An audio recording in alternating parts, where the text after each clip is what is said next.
Don't please এই ধরনের rubbish কথা বলবেন না আমার সাথে।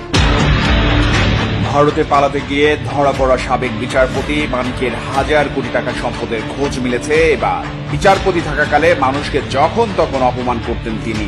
বিজনেস ক্লাসে বসতে না পেরে একবার তো বিমানের ভেতর তুল কালাম কাণ্ড করেছিলেন। এছাড়া রাস্তায় সালাম না দেওয়ায় ট্রাফিক পুলিশকে আদালতে তলব। 21 জন সিনিয়রকে ডিঙিয়ে পদোন্নতি, অবসরের পর সরকারি বাড়িতে থেকে ভাড়া না দেওয়া সহ নানা অপকর্মের হোতা সাবেক বিচারপতি মানিক।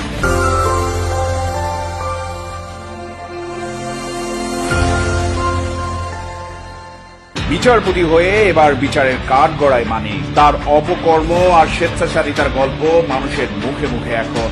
লন্ডনে বাড়ি কিনে আয়ের উৎস দেখাতে না পারা এবং সবশেষ টকশোতে গিয়ে উপস্থাপিকার সঙ্গে অশোভন আচরণ সহ নানা বিতর্কের জন্ম দিয়েছেন এইচএম শামসুদ্দিন চৌধুরী মানিক।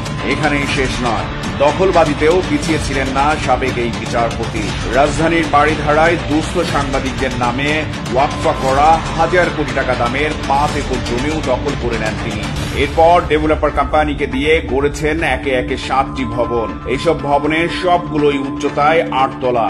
রাজনৈতিক পরিবর্তনের পর প্রতিবেশী দেশে পালাতে গিয়ে শুক্রবার রাতে বিজিবির হাতে ধরা পড়ে আরেকবার আলোচনায় এসেছেন সাবেক বিচারপতি মানিক। এছাড়া ধরা পড়ার পর তার অন্ডকোষ পিষে দেওয়ার ঘটনাও আলোচনায় উঠে আসে সাবেক এই বিচারপতির নাম। বিচারপতি শামসুদ্দিন মানিকের বাংলাদেশের পাশাপাশি নাগরিকত্ব রয়েছে যুক্তরাজ্যেরও। সেখানে মানিকের একাধিক বাড়ি রয়েছে। 2012 সালে বিচারপতি থাকাকালীন লন্ডনে তিনি হামলার শিকার হয়েছিলেন। এছাড়া 2015 সালে অবসর নেবার পর লন্ডনে ফের হামলার শিকার হন। সম্প্রতি বৈষম্য বিরোধী ছাত্র আন্দোলন চলাকালে একটি বেসরকারি টেলিভিশনের টক শোতে গিয়ে এক নারী উপস্থাপকের সঙ্গে অশোভন আচরণ করে সমালোচনার ঝড় তোলেন মানিক। যদিও পরে নিজেকে অসুস্থ দাবি করে সেই উপস্থাপিকার কাছে ক্ষমাও চেয়েছিলেন তিনি। এদিকে শামসুদ্দিন মানিকের বিরুদ্ধে সরকারি বাড়ি ভাড়া পরিশোধ না করার বিষয়ে অনুসন্ধান করতে দুর্নীতি দমন কমিশনকে নোটিশ দিয়েছেন সুপ্রিম কোর্টের এক আইনজীবী।